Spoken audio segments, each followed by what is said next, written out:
Ok, gracias, profe. Bueno, vamos a iniciar. ¿Qué es la presión arterial, chicos? Una variable regulada. Ajá, ¿Es correcto? sí, es una variable regulada.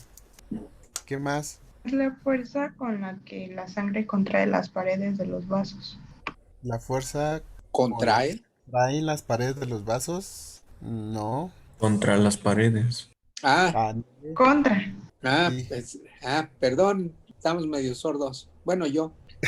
yo también estoy sordo. La presión arterial se define como la fuerza que ejerce la sangre contra cualquier área de la pared arterial. Y Acuérdense que presión en general es fuerza por unidad de área. En este caso específico es de un líquido o es la sangre, pero es por unidad de área. entonces vamos a tener que la presión arterial se puede medir o puede tener valores y esta presión arterial va a modificarse durante lo largo de la vida. Y miren, a saber hay tres mediciones que se pueden hacer de la presión arterial. La presión arterial diastólica, que es la presión más baja que se puede registrar en un ciclo cardíaco, la presión arterial media y la presión sistólica, que es la presión que o la presión más alta que se registra durante un ciclo cardíaco.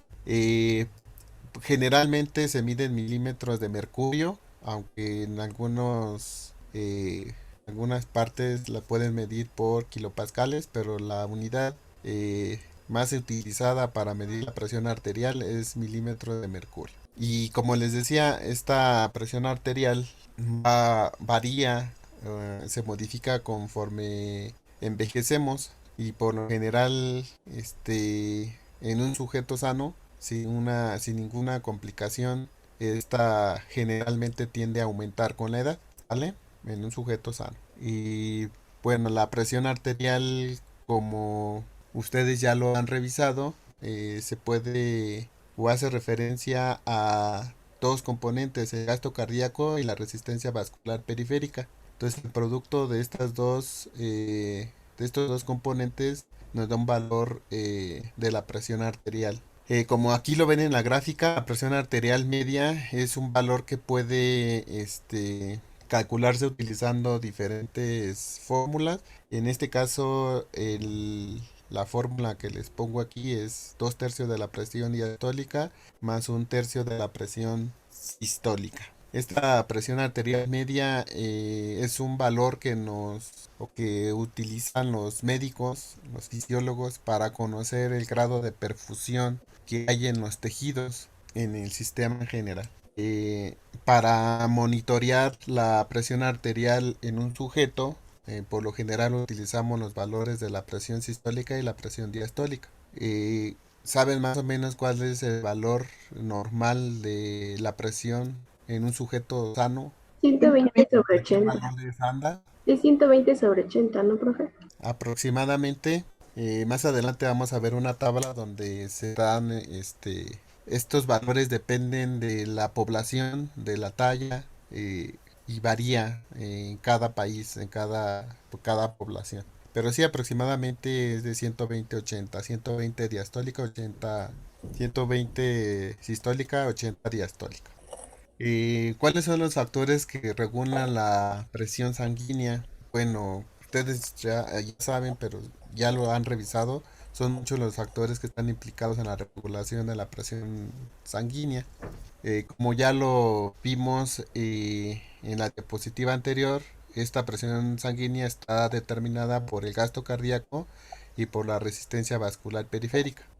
Pero a su vez, el gasto cardíaco sobre él inciden varios factores que pueden modificarlo. Por ejemplo, la frecuencia cardíaca y el volumen sistólico.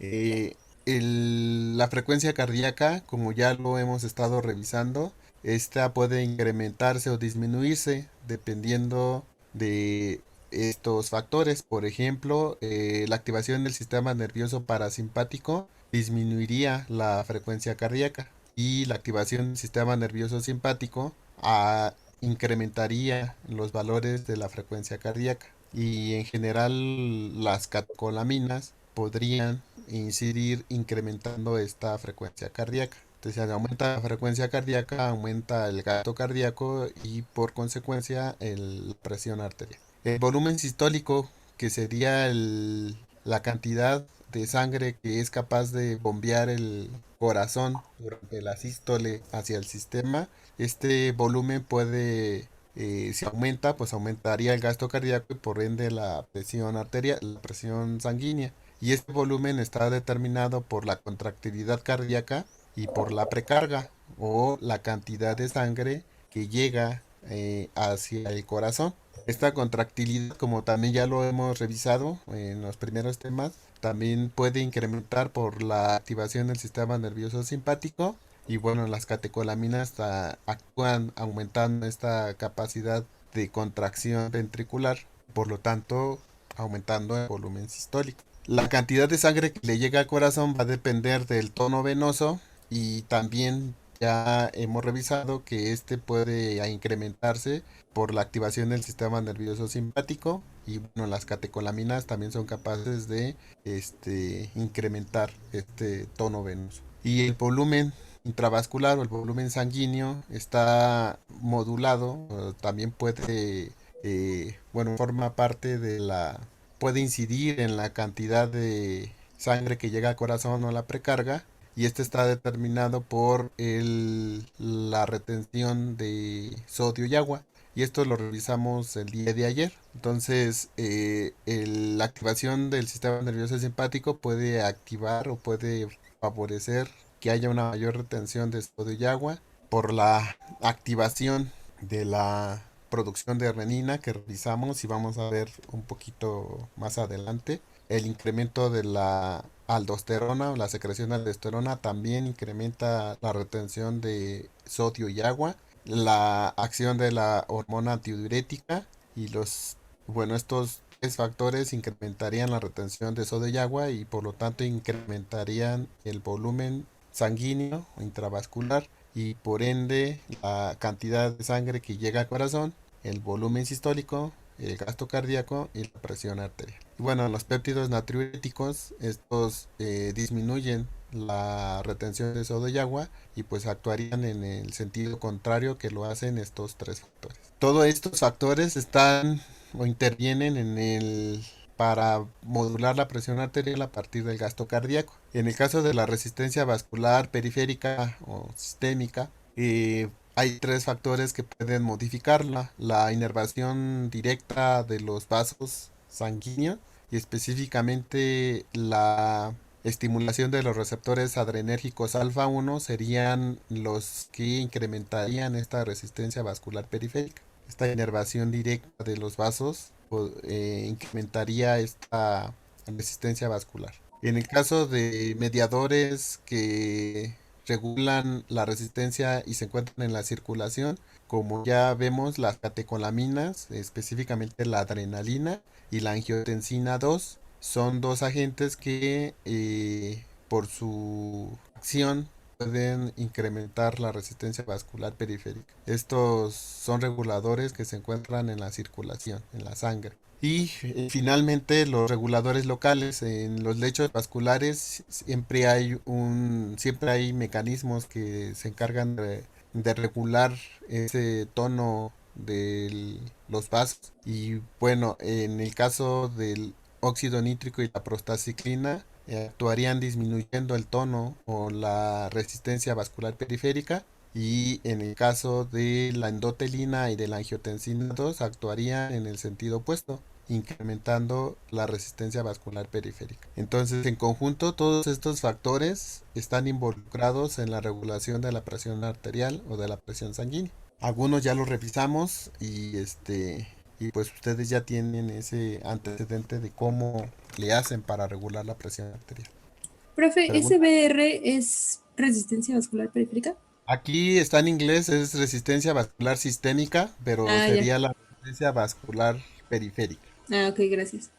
Y este sería el gasto cardíaco. Entonces, Gracias. aunque aparentemente sería muy sencillo que el gasto cardíaco y la resistencia vascular periférica modificaran la presión arterial, pero atrás de cada uno de estos factores hay otros que están involucrados para la regulación de la presión arterial. Entonces es mucho más complejo que simplemente el producto del gasto cardíaco por la resistencia vascular periférica. Si se dan cuenta, tiene que ver con todos estos factores, ¿vale?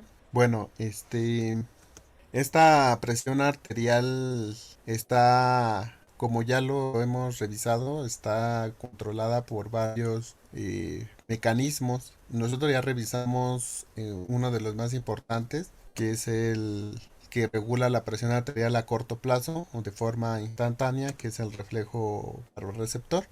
Pero también hay mecanismos de regulación, de control de la presión arterial a mediano y a largo plazo.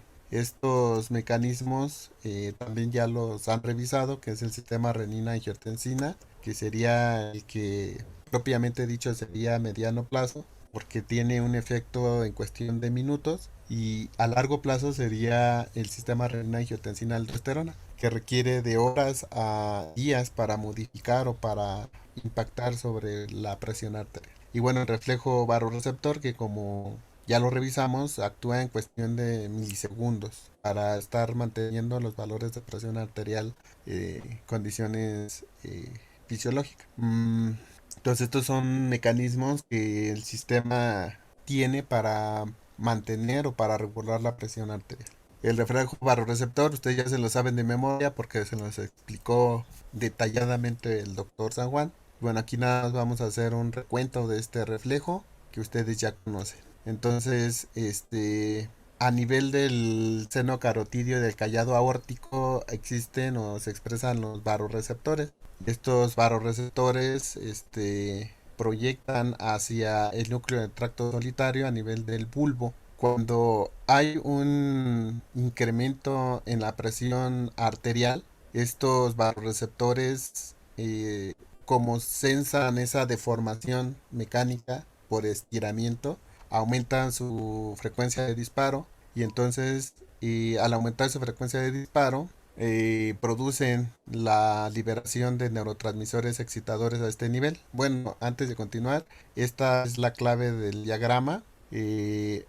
Las neuronas que tienen líneas serían neuronas excitadoras o que producen aminoácidos excitadores. La neurona en negrita produce GABA, y la neurona que tiene puntos o punteada produce o libera acetilcolina. Es la clave de este esquema para que me sigan conforme lo vaya explicando. Entonces, si hay un aumento de la presión arterial sensada en el callado aórtico, en el seno carotidio, se aumenta la frecuencia de disparo de estas neuronas y se liberan neurotransmisores excitadores a nivel del núcleo del tracto solitario. Del núcleo del tracto solitario hay una neurona excitadora que estimula en el núcleo ambiguo a la división parasimpática, y entonces la división parasimpática se estimula, se produce y se libera acetilcolina en el nodo seno auricular en el corazón, y esto produce una bradicardia que llevaría a una disminución en la presión arterial. Por otro lado, en el caso de la división simpática, esta se vería inhibida, o sí, se vería inhibido el tono simpático, la actividad simpática. ¿Cómo ocurre esto? Pues ya lo revisamos. Del núcleo del tracto solitario también hay proyecciones hacia el área ventrolateral caudal del bulbo raquídeo, y aquí se produce liberación de un aminoácido excitador, me parece que es glutamato. Entonces se estimula esta neurona GABAérgica, y al estimular a la neurona GABAérgica produce GABA aquí, y entonces el GABA inhibe la activación de esta neurona del área ventrolateral rostral del bulbo raquídeo, y entonces disminuye o cesa la activación simpática. Entonces, cuando hay un incremento en la presión arterial, se activa el parasimpático y se inhibe el simpático. En el caso contrario, cuando ocurre una disminución en la presión arterial, la frecuencia de disparo de estas neuronas disminuye. Al disminuir la frecuencia de disparo de estas neuronas, disminuye la activación del núcleo del tracto solitario hacia el núcleo ambiguo, y entonces el tono parasimpático disminuye su tono. se abate su tono.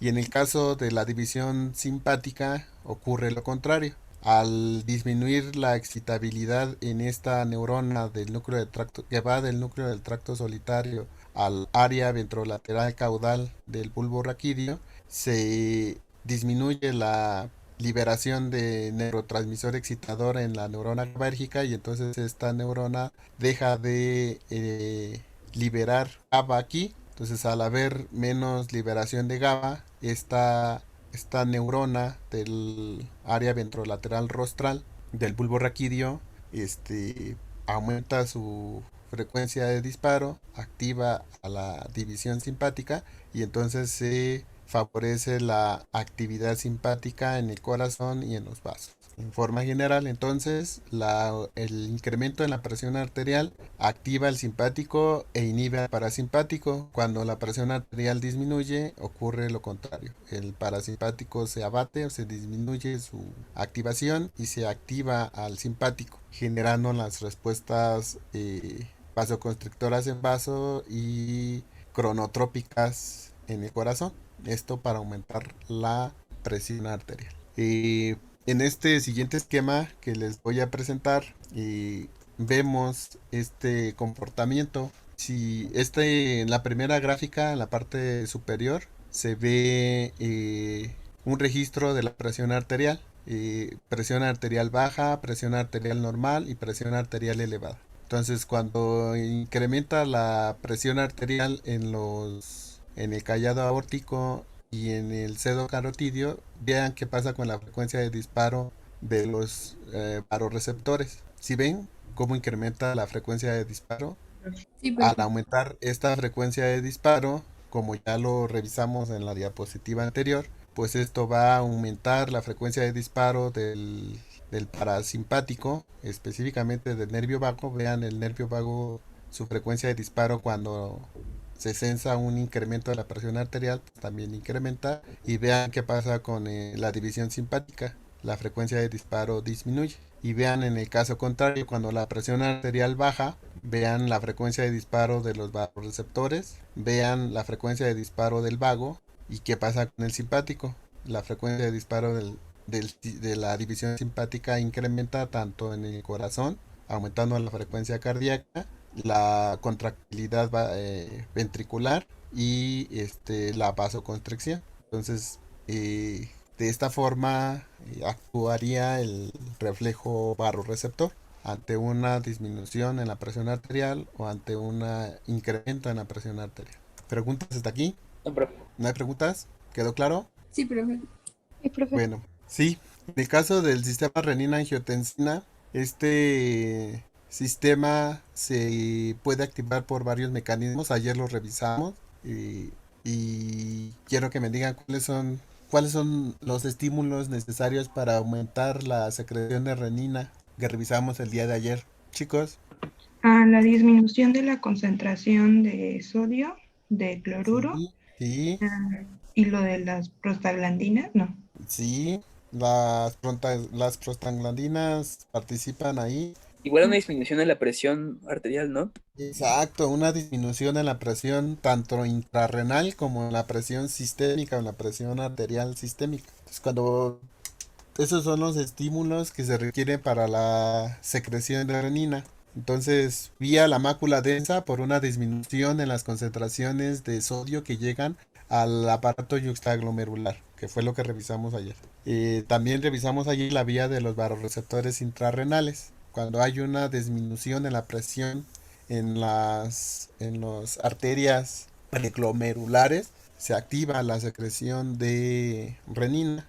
Y cuando hay una caída en la presión arterial sistémica, pues se activa el simpático y esto activa la vía de los receptores adrenérgicos beta. Estos serían los estímulos que generarían que se incrementara la secreción de renina. También una baja en el volumen sanguíneo. Sí, también si una disminución en una hipovolemia podría inducir la secreción de renina. Bueno, este es el aparato yuxtaglomerular. Este sería la sección que revisamos el día de ayer, que sería la porción la última porción del asa de Henle, la porción ascendente gruesa del asa de Henle y la porción inicial del túbulo contorneado distal. Entonces ahí se encuentran las células de la mácula densa. Estas son las que censan las concentraciones de sodio en el filtrado. Estas son las células yuxtaglomerulares. Estas células en específico tienen gránulos que están cargadas de renina y que responden a los estímulos que generan estas células de la mácula densa para la secreción de la renina, ¿vale? Y bueno, el día de ayer ya habíamos revisado esto. Nada más para recordar, cuando hay una concentración elevada de sodio cloruro en el filtrado que viene de la porción ascendente del asa de Henle, la mácula densa sensa ese exceso de sodio y de cloruro en el filtrado y por la acción de la adenosina y del ATP se puede actuar sobre las células yuxtaglomerulares e inhibir la secreción de renina. En el caso de la adenosina, esta se produce por una hiperactividad metabólica de la bomba de sodio potasio, que es la encargada de generar el gradiente para la movilización del sodio del filtrado hacia la mácula densa.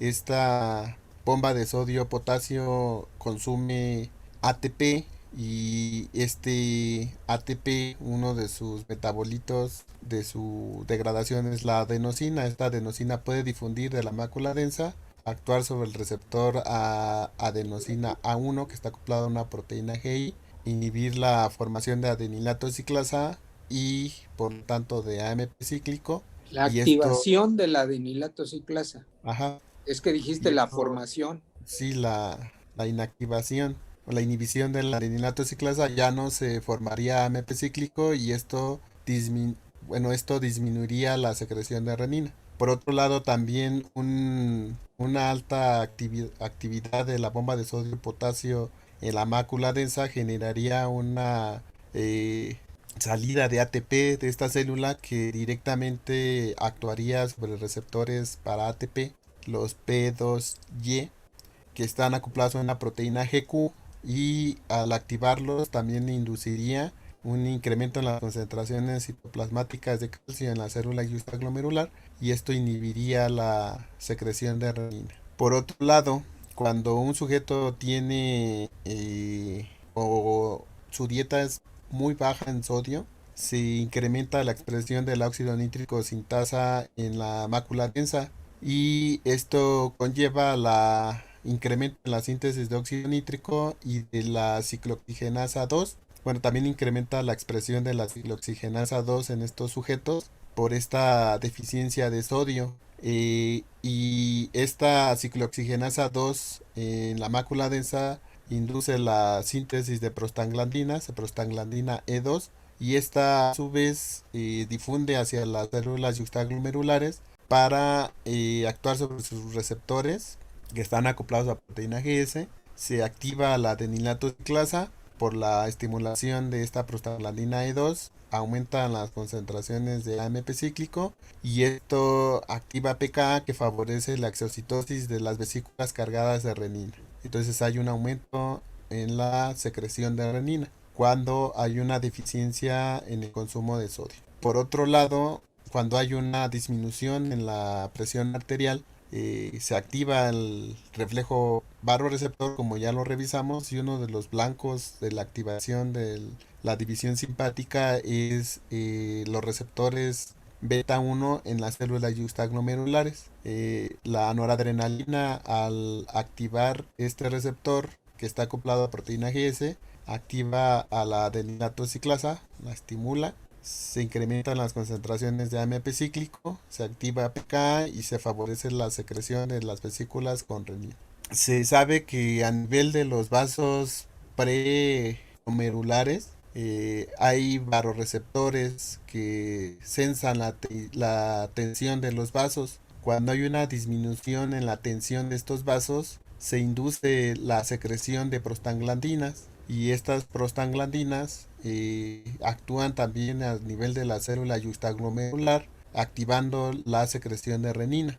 ¿sale? O sea, y estos serían los mecanismos mediante los cuales se puede estimular la secreción endógena de renina. ¿Y qué pasa con la renina? Una vez que incrementa su secreción a nivel de las células yuxtaglomerulares, pues se activa el sistema renina-angiotensina. Esta renina es una proteasa que va a, como su nombre lo dice, va a escindir aminoácidos del angiotensinógeno y lo va a transformar en angiotensina 1. Esta reacción química la lleva a cabo la renina, y una vez que se obtiene la angiotensina 1, que es un decapéptido, esta angiotensina 1 en la circulación se encuentra, bueno, una vez que se forma la angiotensina 1, sobre ella, sobre la angiotensina 1, actúa la enzima convertidora de angiotensina.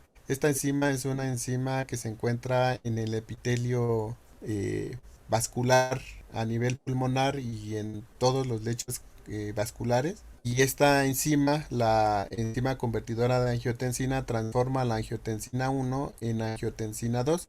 Esta enzima convertidora de angiotensina es también una peptidasa, y lo que hace es cortarle o escindirle otros dos aminoácidos a la angiotensina 2, y finalmente forma a la angiotensina 2, que es un octapéptido que contiene todos estos aminoácidos hasta la fenilalanina. Y esta angiotensina 2 puede interaccionar con sus receptores, ya sea AT1 o AT2. Adyacente a esta formación de angiotensina 2, hay varias rutas metabólicas que pueden llevar a la formación de derivados de la angiotensina. Por la acción de peptidasas puede transformarse la angiotensina 2 en varios análogos de la angiotensina, y estos análogos de la angiotensina tienen diferentes actividades en el sistema en general. Nosotros vamos a entrar en la angiotensina 2, pero que no quede sin que ustedes sepan que no es la única vía para la síntesis de angiotensina 2, y que no son los únicos derivados que se obtienen una vez que se activa el sistema renina-angiotensina. Aquí es importante que observen que la enzima convertidora de angiotensina tiene dos isoformas, y la isoforma 2 puede producir análogos de la angiotensina por diferentes rutas. Por ejemplo, una vez que se formó la angiotensina 1, la enzima convertidora de angiotensina 2 la puede transformar en angiotensina 1,9, y sobre la angiotensina 1,9 actuar la enzima convertidora de angiotensina isoforma 1 y formar esta angiotensina, la angiotensina 1,7. Esta es muy importante, su formación, y vamos a revisar más adelante por qué es muy importante que se forme esta angiotensina 1,7. También se puede producir esta angiotensina 1,7 a partir de la angiotensina 2 por efecto de la enzima convertidora de angiotensina isoforma 2. ¿Por qué es importante la síntesis de esta angiotensina?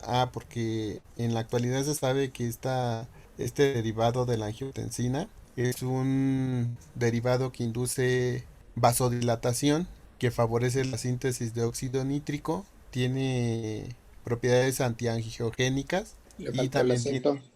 sí le faltó un acento aquí, perdón, y tiene también acciones antiproliferativas. Esta angiotensina 1,7 por lo general incrementa su síntesis cuando se inhibe a la enzima convertidora de angiotensina isoforma 1, y entonces se desplaza hay un incremento en la síntesis de esta angiotensina por la acción de la enzima convertidora de angiotensina 2. Y aunque aquí se menciona, hay otras vías que también favorecen la síntesis de esta angiotensina a partir de otras peptidasas, por ejemplo la endopeptidasa E y la prolil carboxil peptidasa. Pero la que más genera, o la que prevalece cuando se inhibe a la enzima convertidora de angiotensina 1, es la isoforma 2.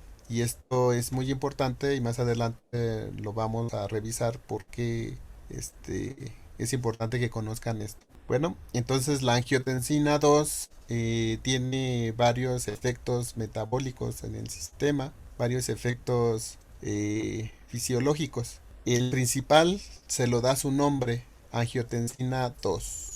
¿Qué creen que haga la angiotensina 2 o qué saben que hace la angiotensina 2? Si nos basamos en que el principal efecto se debe al nombre que tiene. Chicos, Pues regula la presión arterial. sí, pero sí, regula la presión arterial, pero ¿qué efecto fisiológico es el principal que causa la angiotensina? ¿Vasoconstricción? Digo que en su nombre está su pecado. En el nombre lleva la penitencia. Allí ¿La dice vasoconstricción? tensa a los angios. Por eso la vasoconstricción, ¿no? Sí, produce vasoconstricción. Angiotensina, angios de vasos y tensina, pues de tensión, contracción. Produce contracción de los vasos. ¿Por qué razón cuál era una de las razones por las cuales se producía la renina? Se produce. Ajá, ¿cuál era Porque uno de los detecta estímulos? una presión disminuida. Ajá, pues una caída en la presión arterial.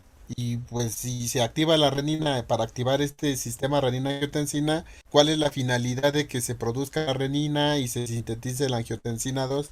Pues aumentar la resistencia vascular periférica, aumentar la resistencia vascular. ¿Y para qué aumentamos la resistencia vascular? ¿Para que suba la presión? Pues sí, para aumentar la presión arterial, para contrarrestar el estímulo que generó la liberación de la renina. ¿Sí? ¿Sí lo ven? Pero no es el único efecto que tiene la angiotensina 2 y no solamente actúa sobre los receptores a angiotensina 1, también hay otra isoforma que son los receptores acoplados bueno, los receptores angiotensina 2. De forma general, los efectos de la angiotensina 2 sobre su receptor AT1 son los opuestos a los efectos que produce la angiotensina 2 al estimular sus receptores a angiotensina 2. Vamos a ver más adelante esto. Y bueno, así nada más como cultura, como dato curioso, la angiotensina 4, esta angiotensina 4 vía la estimulación de estos receptores angiotensina 4 están asociados a la memoria y al aprendizaje. Entonces bueno, se ha visto que en sujetos que tienen Alzheimer haya una disminución en la producción de esta angiotensina 4, ¿vale? Bueno, eso nada más como Cuando, en general. Y bueno, sus efectos de vasodilatación, la incremento en la síntesis de óxido nítrico, el efecto antiangiogénico y antiproliferativo que tiene la angiotensina 1,7 se da por su activación de los receptores más. Ese tipo de receptores que vamos a revisar más adelante. cuando ¿Vale? dijiste cultura general, pensé que les ibas a decir que la enzima convertidora de angiotensina 2 es el receptor del Para COVID. SARS-CoV-2. Sí, bueno, esa también era otra información. Sí, ya lo han de saber ustedes porque lo han de haber escuchado en las noticias que la vía por la cual ingresa el COVID, el virus COVID SARS-19 es a través de esta proteína, la ECA, la enzima convertidora de angiotensina 2. De hecho, es en la isoforma 2 en la que utiliza para poder invadir o infectar al epitelio vascular pulmonar. ¿Alguna pregunta aquí?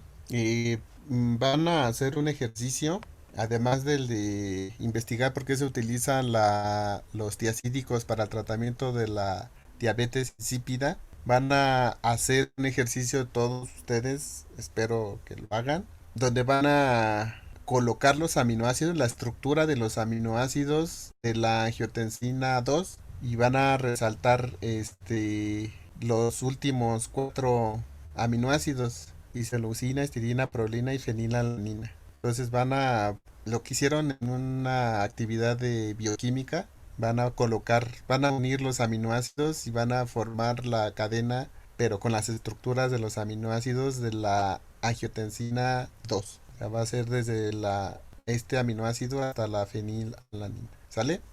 Más adelante, cuando veamos los inhibidores de la ECA, van a saber por qué hicieron eso. Este acción vasoconstrictora de la angiotensina 2, como ya lo mencionamos, se debe a su interacción con su receptor AT1. Y bueno, este receptor AT1 está acoplado a una proteína GQ. Como ustedes ya se lo saben, esta activación del receptor acoplado a proteína GQ incrementa las concentraciones citoplasmáticas de calcio. Y en el caso de el músculo liso vascular, pues el efecto que ustedes saben que ocurre es la vasoconstricción.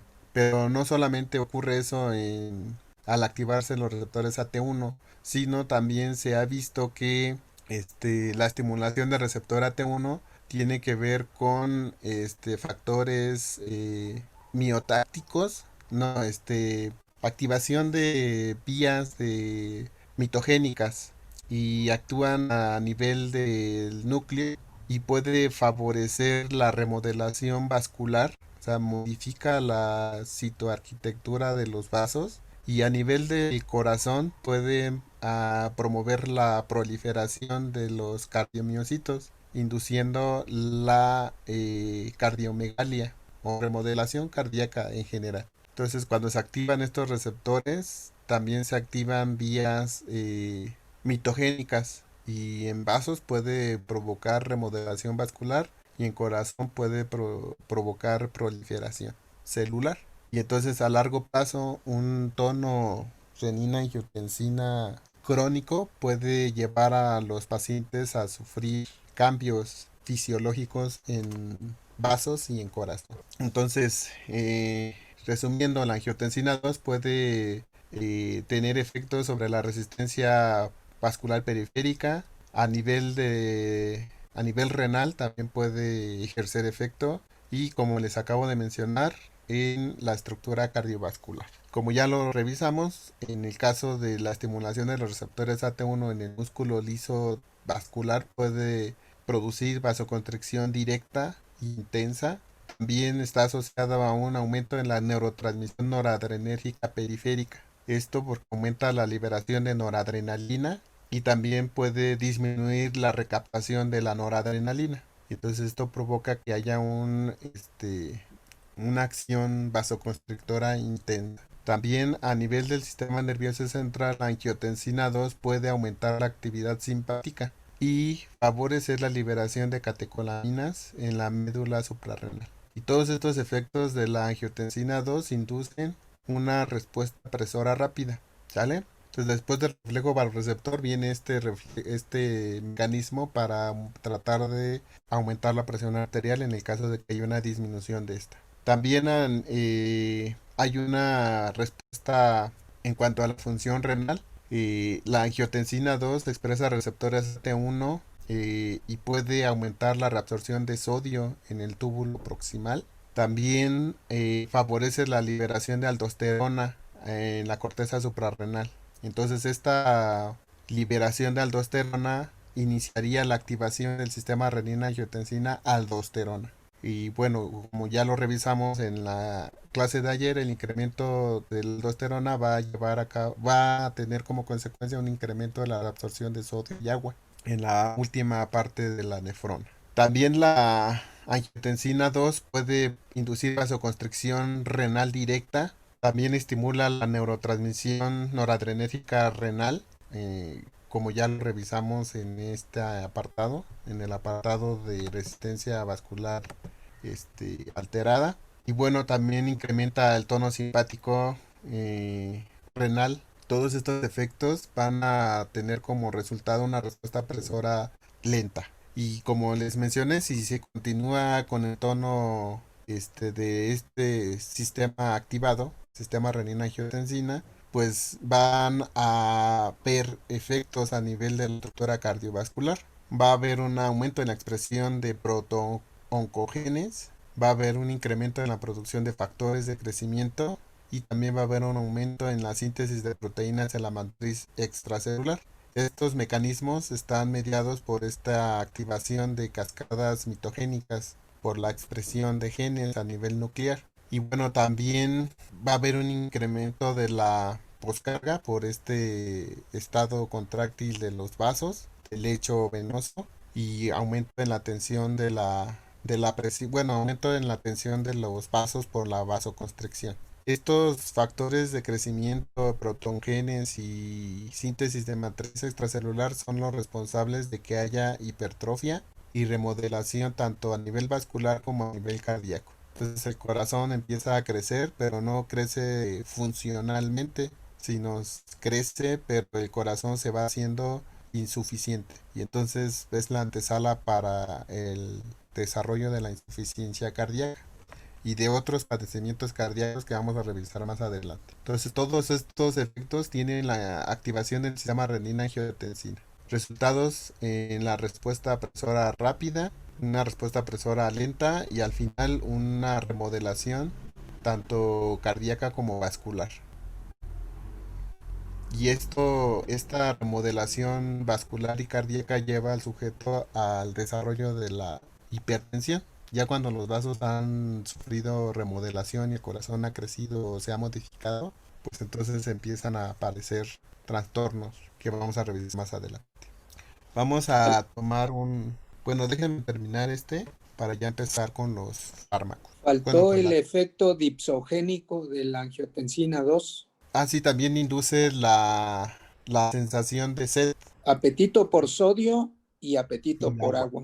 agua. Les da por tomar agua y tienen mucho antojo de productos salados. A nivel del sistema nervioso central, eso también induce la angiotensina. Y bueno, Profesor, y como profe, una pregunta rápida. ¿Sería sí, respuesta a una situación de hipovolemia en el que, por ejemplo, te estés desangrando?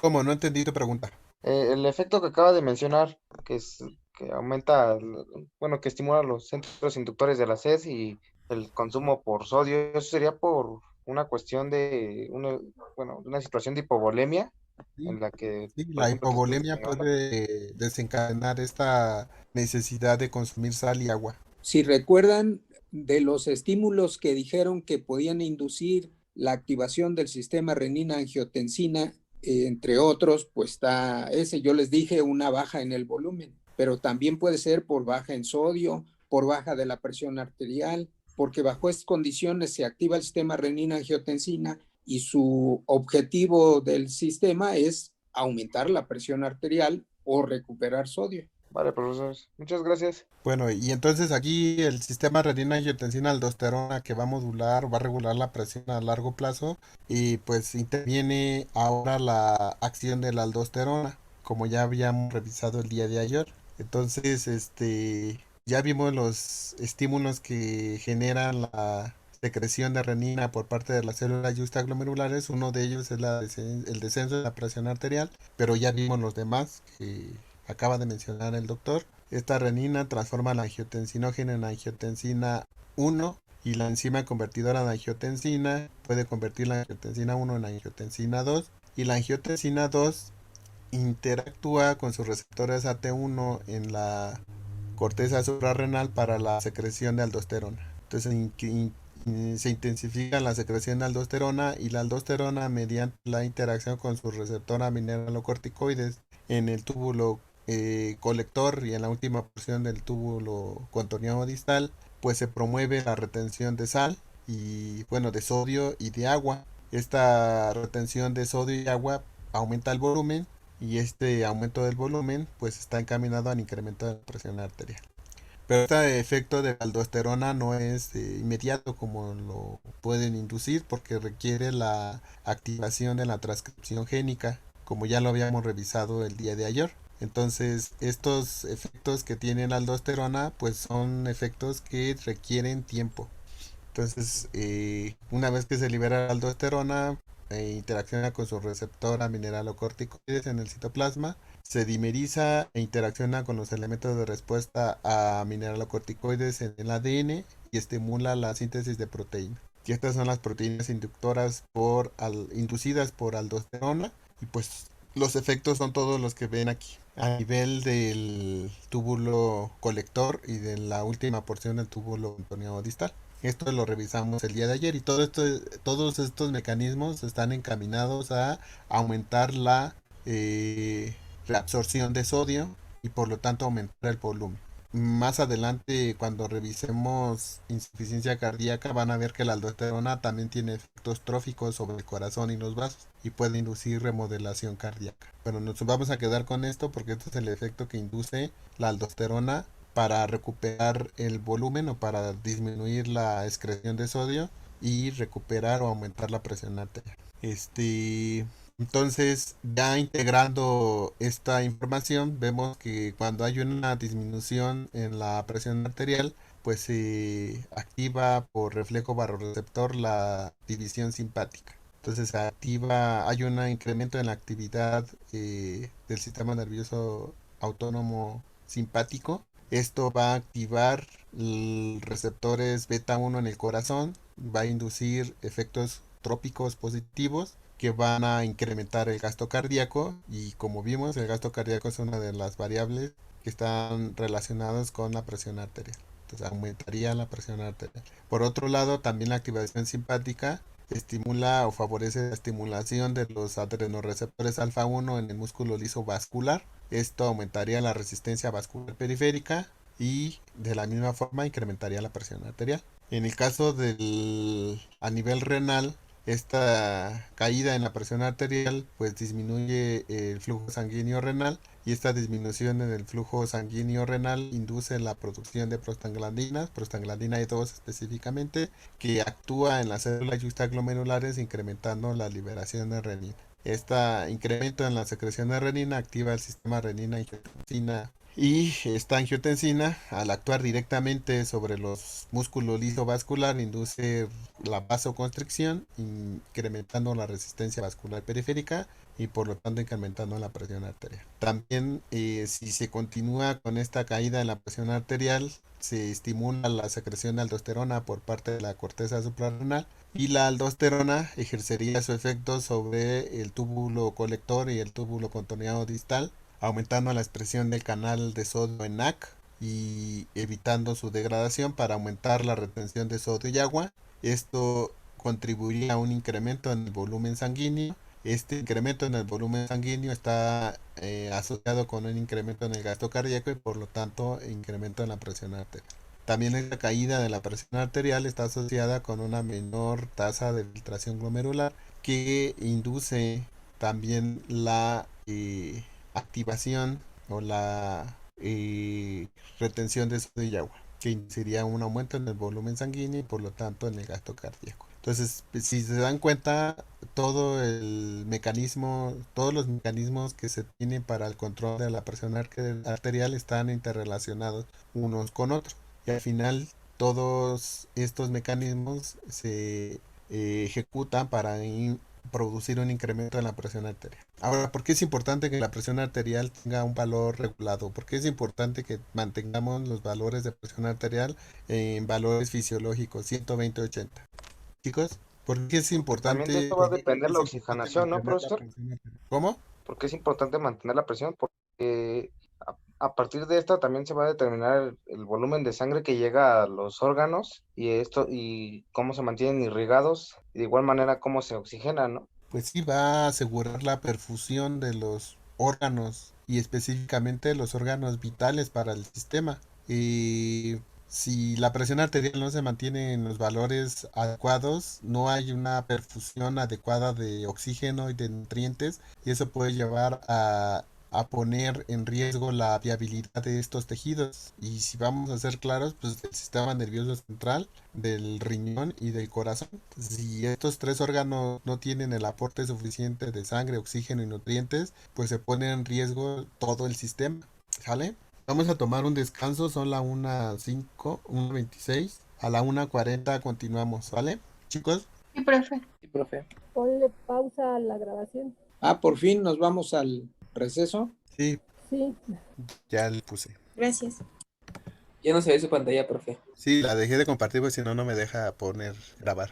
Caray. ¿Ya se ve? Cuando los sujetos están en este estado de prehipertensión, cuando manejan estos valores, los sujetos son susceptibles a revertir este estado y a recuperar su estado normotenso. Cuando ya manejan valores en el estadio 1 hacia abajo, prácticamente van a ser hipertensos para toda su vida. Y una buena noticia es que estando en este estado de prehipertensión, un cambio de hábitos alimenticios, un cambio en hábitos de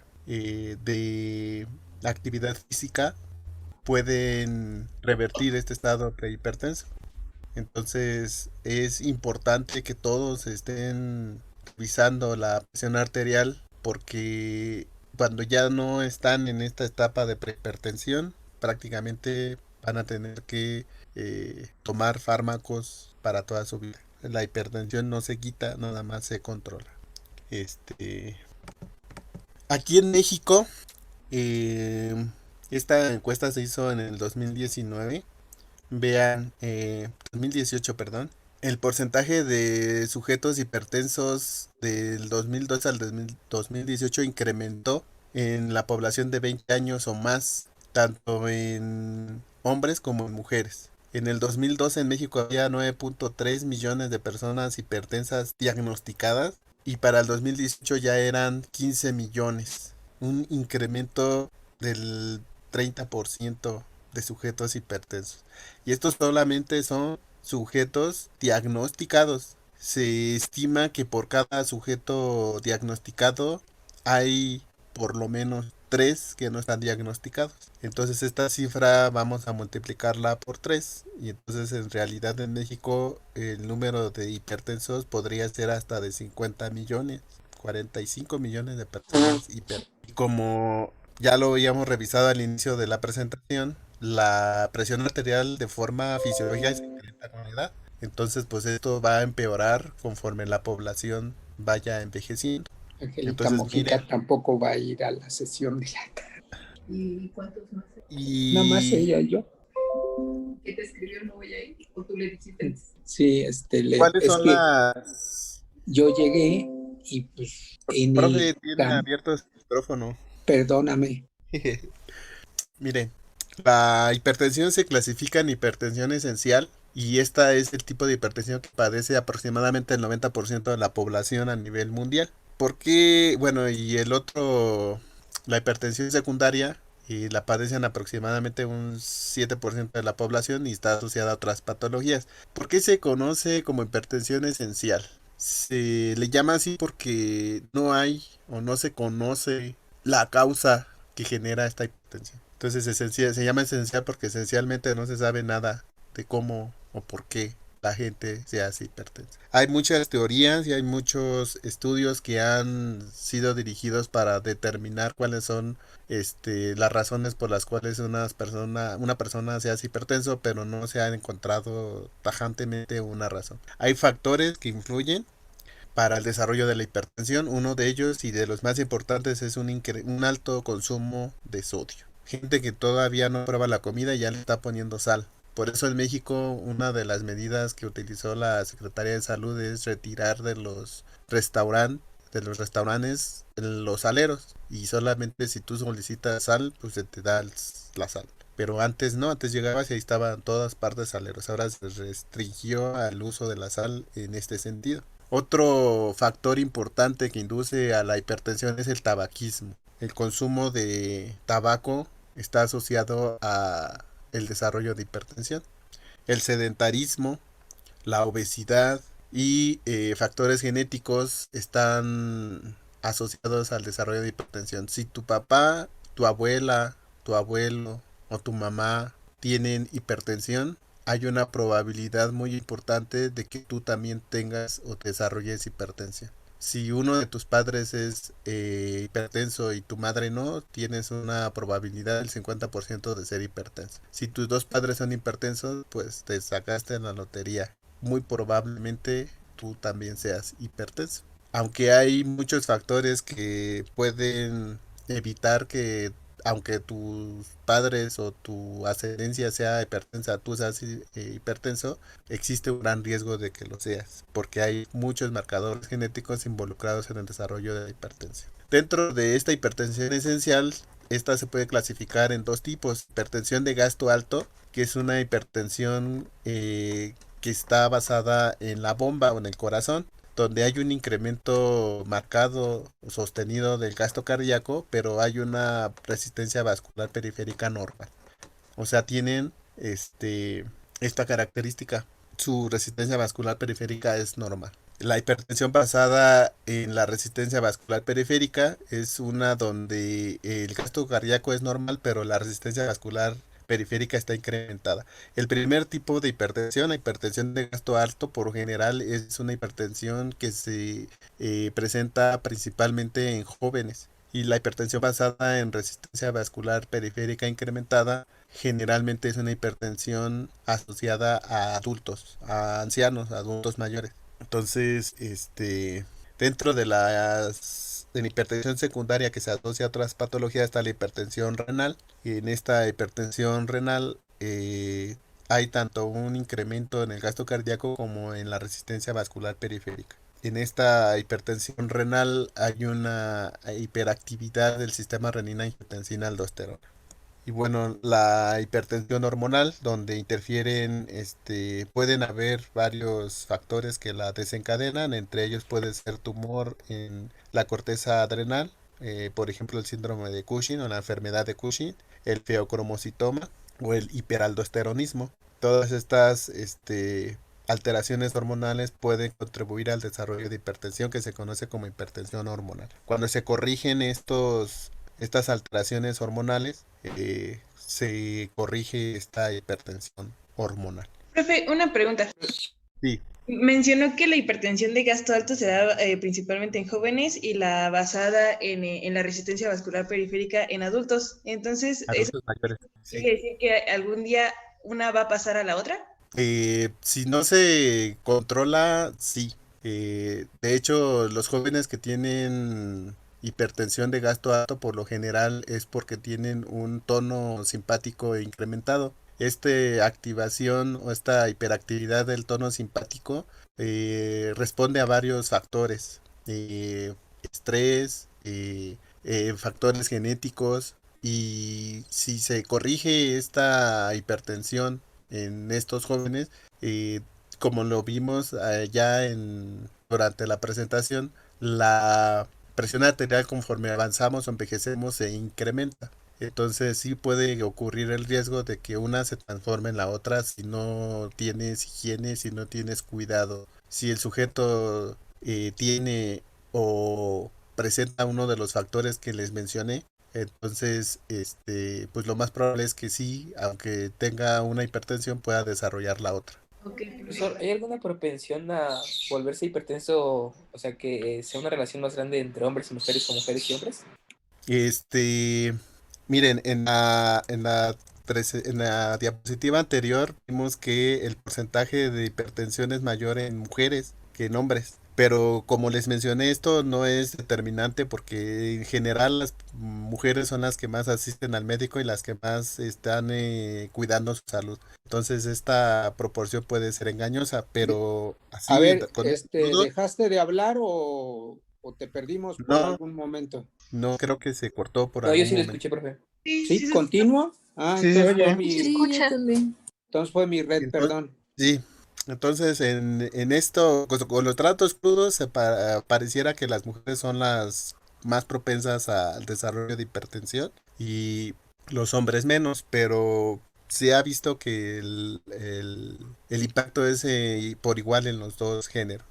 Listo. ¿Vale? Ahora, Gracias. ¿por qué efectos tendría si no se controla la hipertensión? ¿Y qué estragos produciría en un sujeto que no controla su presión arterial? Uno de los principales efectos que produce la hipertensión arterial es la hipertrofia del ventrículo izquierdo. Entonces hay un agrandamiento, un crecimiento desproporcionado del ventrículo para tratar de mantener en primera instancia el aporte de sangre hacia el sistema, pero este crecimiento no es funcional. Entonces prácticamente es tejido fibrótico y entonces a la larga este ventrículo, este corazón se hace insuficiente porque no se puede contraer y no se puede relajar adecuadamente. Entonces la hipertrofia del ventrículo izquierdo es una de las principales alteraciones que se observan en un sujeto no controlado con hipertensión arterial. Pueden presentarse apoplegias, arteriopatía coronaria. La arteriopatía coronaria es una de las causas más comunes de infarto a miocardio por ataques agudos de hipertensión. Entonces, también la hipertensión está relacionada con la arteriopatía coronaria, la producción o el desarrollo de placas arteriomatosas en las arterias coronarias. Entonces, están relacionadas ambas enfermedades, y entonces si no se controla la hipertensión puede exacerbarse la producción de placas arteriomatosas, y esto pone en riesgo al sujeto a que sufra un infarto agudo de miocardio. De hecho, la principal causa de muerte en hombres mayores de 20 años, bueno, en hombres adultos, es el infarto, las enfermedades cardiovasculares. Y bueno, la hipertrofia del ventrículo izquierdo va a desembocar en insuficiencia cardíaca congestiva. Y bueno, esta insuficiencia cardíaca congestiva va a ser un tema que vamos a revisar puntualmente, y ahí van a ver todos los elementos que conforman esta enfermedad, y el origen en muchos de los casos de la insuficiencia cardíaca congestiva es un mal tratamiento o un nulo tratamiento de la hipertensión arterial. Y bueno, también a nivel renal, la hipertensión causa daños a nivel de los capilares glomerulares, y esto hace que el riñón pierda su capacidad de filtración, y pues prácticamente el sujeto entra en insuficiencia renal. Este daño en los capilares glomerulares por este incremento en la presión arterial es uno de los mecanismos que se asocia a la insuficiencia renal, pero también la remodelación vascular inducida por la aldosterona está implicada. Entonces se destruyen los glomérulos, y estos pues dejan de filtrar, y el paciente empieza a tener insuficiencia renal, a desarrollar la insuficiencia renal, que al final lo lleva. De hecho, una de las principales secuelas de la hipertensión no controlada es la insuficiencia renal. Entonces, muchos insuficientes renales primero fueron hipertensos y no controlaron esa hipertensión. El accidente cerebral vascular está asociado a este incremento en la presión arterial. Es otra de las razones más comunes de muerte en sujetos hipertensos. Y bueno, cuando la presión arterial sistólica es mayor a 220 y la diastólica mayor a 120, ocurre un fenómeno que se llama arteriopatía fulminante. Hay una constricción completa de las arteriolas coronarias, y esto lleva a la muerte súbita al paciente. Entonces, si se da cuenta, pues es muy grave no controlar la presión arterial. Uno de los signos que es muy común en un sujeto que no se sabe hipertenso, pero que lo es y tuvo un incremento peligroso de la presión arterial, es cuando tienen derrames oculares. No sé si han visto sujetos que de repente se le ven los vasitos de la esclerótica en el ojo. Entonces, cuando empiezan a presentar ese tipo de problemas, este sujeto ya tiene un historial previo de hipertensión. Entonces, ya cuando tienen estas situaciones, pues ya la presión arterial ya no está en el rango donde pueda ser reversible. Y bueno, ¿cuáles los fármacos que se pueden utilizar para disminuir la presión arterial en estos sujetos? Como revisamos, la presión arterial está regulada por muchas variables, muchos factores intervienen para que esta presión arterial se mantenga en un valor establecido. Y entonces en cada una de estas variables van a incidir diferentes tratamientos farmacológicos. Y bueno, para disminuir la frecuencia cardíaca y el gasto cardíaco se pueden utilizar antagonistas beta, que ya revisamos todos estos fármacos, bloqueadores de canales de calcio, que revisamos con la maestra Adriana en antiepilépticos. Aquí vamos a ver algunos que se utilizan para el tratamiento de la hipertensión. Antagonistas alfa 1, que también ya revisamos en su momento. Vasodilatadores como el nitroprusiato de sodio, los inhibidores de la renina, los inhibidores de la enzima convertidora de angiotensina y los antagonistas del receptor angiotensina 2 AT1. También se utilizan como tratamiento antihipertensivo los diuréticos, los inhibidores de la renina, los inhibidores de la enzima convertidora de angiotensina y los antagonistas al receptor AT1. De la parte de la resistencia vascular periférica o de la parte vascular, se utilizan vasodilatadores. Vamos a revisar muchos aquí en este tema. Antagonistas del receptor alfa 1, tanto periféricos como centrales, los antagonistas alfa 2, la clonidina, uno de ellos. Antagonistas centrales de los receptores alfa 1, agonistas centrales de los receptores alfa 2, inhibidores de la renina y bueno, antagonistas de la endotelina, nitroprusiato de sodio, inhibidores de la renina, etcétera. Todos estos fármacos van a actuar a diferentes niveles y todos encaminados a disminuir la presión arterial. Valentín, regresa tantito. Se Sí. supone que los fármacos los ubicaste acorde con el sitio en donde actúan. De acuerdo a la variable que pueden modificar, sí. Bueno, yo no, Digo, esta diapositiva es del Golan. no, pues de donde sea, porque, por ejemplo, los antagonistas de la angiotensina 1, el nitroprusiato de sodio, los antagonistas alfa 1, pues en el tono venoso, en todo caso, eso explica algunos de sus efectos adversos potenciales, pero no su efecto terapéutico. O sea, la hipertensión, en la mayoría de los hipertensos es una hipertensión diastólica, producto de un aumento en la resistencia vascular periférica. Entonces, ese es el blanco de los antihipertensivos.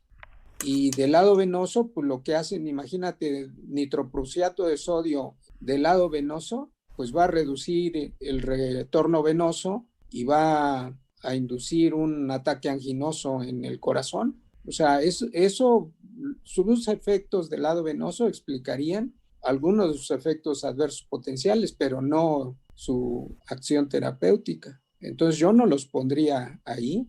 Estos, De los hecho, del si te lado das venoso. cuenta, por ejemplo, los antagonistas alfa 1 están repetidos, deberían de estar donde dice vasodilatadores arteriales directos, no porque sea vasodilatador directo, pero sí indirecto. Sí, Entonces, pues, estos estarían acá. yo espero que eso no origine confusión.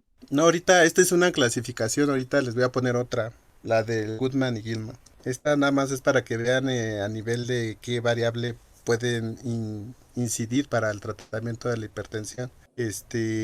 La vasodilatación en el tono venoso que produciría el nitroprusiato disminuiría la precarga. En ese sentido, al disminuir la precarga, disminuiría el volumen sistólico y el gasto cardíaco y por lo tanto la presión arterial disminuiría. Visto de esa forma sí los entendí, pero sí tiene razón, algunos de ellos podrían inducir algunos efectos adversos relacionados con estos fármacos. Es que, por ejemplo, el nitroprusiato de sodio reduce la postcarga, o sea, ese es un vasodilatador que vasodilata tanto arterias como venas y su efecto más bien está encaminado a reducir la postcarga. Sí, la reducción de la precarga también ayuda, pero eso es para los ataques anginosos, no para un hipertenso. De hecho, a un hipertenso, pues solo que estuviera en una crisis hipertensiva. Ajá. Es uno de los medicamentos de Sí, de emergencia. hecho, más No es para el adelante, tratamiento de la presión arterial como tal. sí, de hecho más adelante en el apartado de nitroprusiatos hago la aclaración de que es para crisis hipertensiva. Adelante, pues. Pero sí, ahorita hay otra tabla donde se ven, bueno, se ordenan de otra forma los antihipertensivos. ¿Alguna pregunta, chicos? Miren, en esta otra, este esquema es del rank y aquí coloca los fármacos antihipertensivos en sus diferentes sitios de acción y vean desde los de acción central como la clonidina que disminuirían el tono simpático, los sartán que antagonizarían a los receptores de angiotensina 1 tanto en vasos como en corazón y en riñón, los bloqueadores alfa adrenérgicos, los vasodilatadores y los bloqueadores de canales de calcio que actuarían a nivel de los vasos, los inhibidores de la enzima convertidora de angiotensina, el antagonista de la renina o inhibidor de la renina, los diuréticos que actuarían a nivel de la nefrona, los bloqueadores beta que también actuarían a nivel del riñón y a nivel cardíaco, y los antagonistas de la aldosterona. Esta es una clasificación por sitio de acción en los fármacos antihipertensores. Y finalmente esta es este es otro esquema donde se habla de los fármacos antihipertensores clasificados según su mecanismo de acción. Y bueno, este es en la que me basé para el resto de la presentación. Entonces aquí se tienen a los diuréticos, las tiacidas y los agentes relacionados con las tiacidas, los diuréticos de asa y los ahorradores de potasio. Los fármacos simpaticolíticos, como los antagonistas del receptor beta, los antagonistas del receptor alfa 1, los antagonistas mixtos tanto de receptor alfa y beta, los agentes adrenérgicos con actividad central y los bloqueadores de neuronas adrenérgicas. Este último ya no se utilizan, llegaron a ser utilizados ampliamente, pero en la actualidad ya no se utilizan estos fármacos, a menos de que sea una hipertensión resistente a la farmacoterapia convencional. No, ya no se Los usan. bloqueadores, Ya ajá, no sí, se ya no. usan. Yo no dejaría que a un familiar le dieran Reserpina. No, pues no.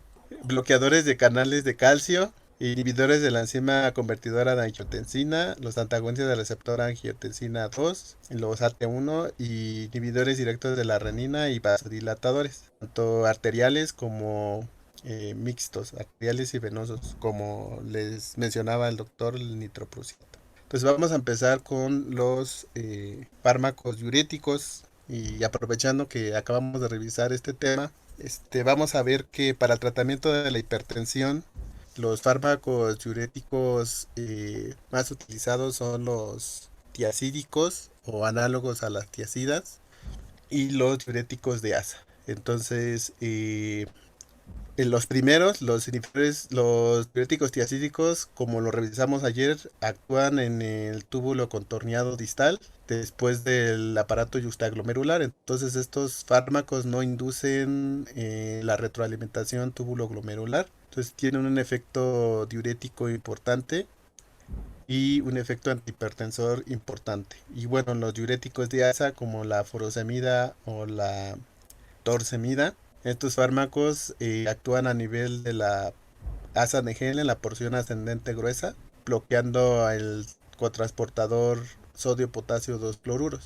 Este fármaco, a pesar de que se encuentra después del aparato yuxtaglomerular, no desencadena la activación de la retroalimentación túbulo-glomerular porque el sensor de este aparato yuxtaglomerular que está regulando la excreción de sodio también es este mismo cotransportador. Entonces, al utilizar estos fármacos se bloquea en ambos sitios estos transportadores y entonces el efecto que tienen es un efecto diurético potente.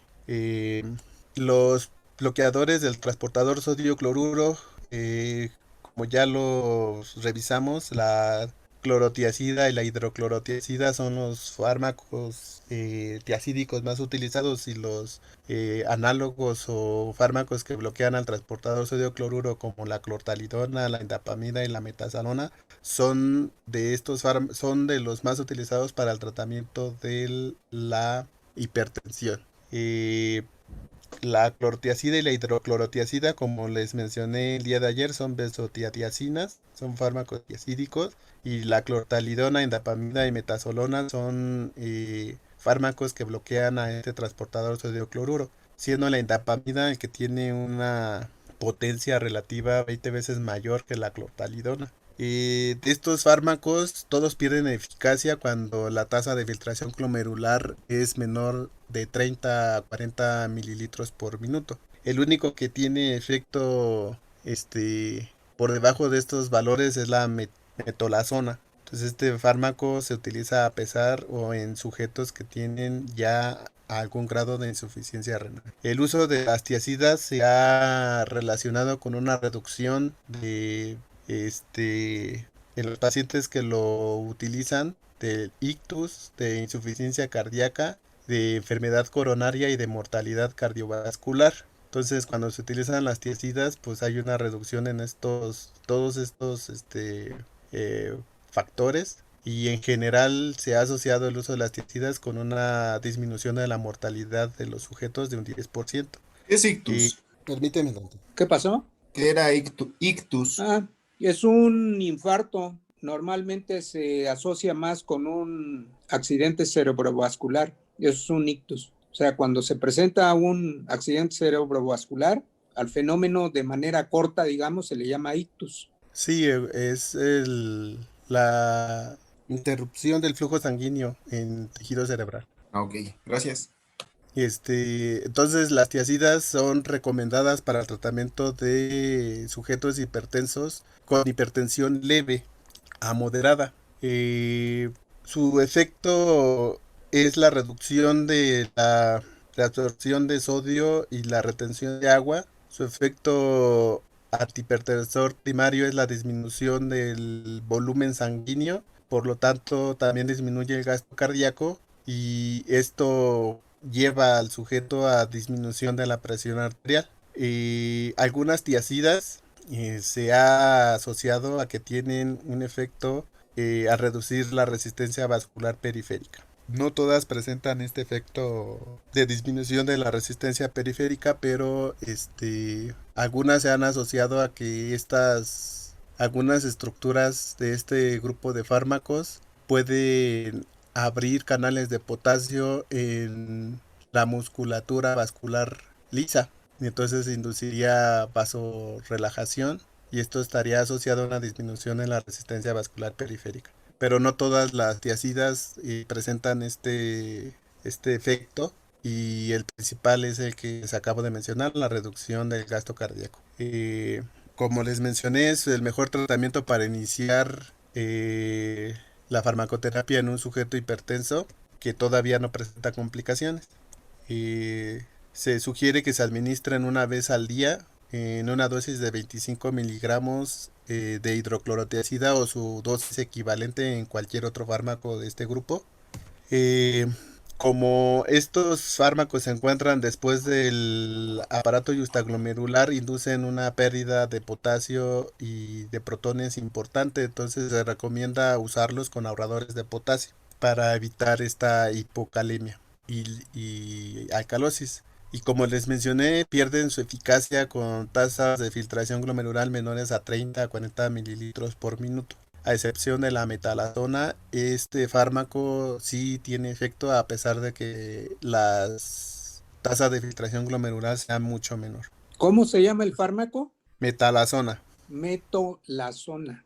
Perdón, metolazona. Y en el caso de sujetos que ya tienen alguna complicación o ya no son efectivos estos fármacos tiacídicos, se recomienda combinar con inhibidores de la enzima convertidora en angiotensina, con bloqueador receptor a angiotensina 1 y con diuréticos ahorradores de potasio. Entonces, mientras la hipertensión sea inicial y no tenga complicaciones, se puede utilizar de forma como fármaco, como monoterapia. Pero si ya tienen algunas alteraciones o ya no es suficiente la dosis para mantener los valores recomendados de presión arterial, se recomienda combinarlos. Ahora, en el caso de los inhibidores del cotransportador sodio potasio 2 cloruros, estos diuréticos solamente se utilizan en el caso de emergencias hipertensivas por carga de volumen. Entonces, de estos fármacos, el más utilizado es la furosemida. Y bueno, en el caso de estar en hospital o internada en un hospital, se puede utilizar la bumetamida. Pero el que se utiliza de forma convencional es la furosemida. Se recomienda para hipertensos que tienen una función renal reducida, en los que ya las tiazidas no son útiles y como les menciono, solamente se utiliza para el tratamiento de hipertensión, un ataque hipertensivo agudo, cuando tienen presiones por arriba de 220, 180 milímetros de mercurio en diastólica y sistólica. Se utilizan para sujetos que tienen hipertensión y ya tienen edema pulmonar. Estos fármacos ayudan a aliviar el edema y disminuir la carga por volumen y ayuda a estos pacientes hipertensos. Se recomienda combinarlos con vasodilatadores.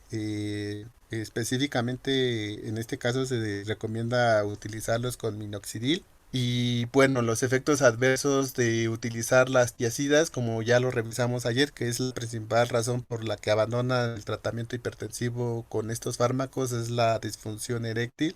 Pueden inducir hipocalemia si no se consumen con un ahorrador de potasio. Y bueno, también pueden inducir hiponatremia.